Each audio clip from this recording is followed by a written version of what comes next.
High বন্ধুরা, আমাদের Android ফোনে দুইটা সিম থাকার কারণে যাদের দুইটা বিকাশ কিংবা নগদের অ্যাকাউন্ট থাকে তাদের দুইটা অ্যাপস প্রয়োজন হয়। তা আমি তাদের শিখিয়ে দিয়েছি কীভাবে দুটো অ্যাপস আপনি ইনস্টল করবেন ফোনে।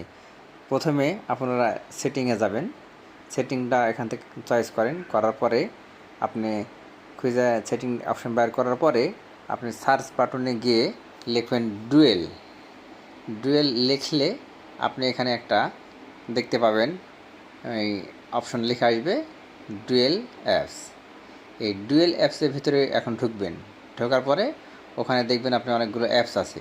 তো যেই অ্যাপসটা আপনার ডবল দরকার সেখানে এনাবল করে দিবেন, তাহলে সেই অ্যাপসটা আপনার স্ক্রিনে, ডেস্কটপের স্ক্রিনে অটোমেটিক ওখানে থেকে ইনস্টল হয়ে থেকে যাবে। তারপরে আপনারা ওখানে নাম্বার বসা ইচ্ছা মতন আপনারা অ্যাকাউন্টটা লগ ইন করে দেবেন। তবে ডুয়েল অ্যাপস সব ফোনে থাকে না। আপনি রেডমি, ওপো, পোগো এগুলো ফোনে অবশ্যই পাবেন, তবে অন্য ফোনে আছে কারণ এটা ট্রাই করে দেখতে পারেন। তো আজকের ভিডিও আমাদের এই পর্যন্তই।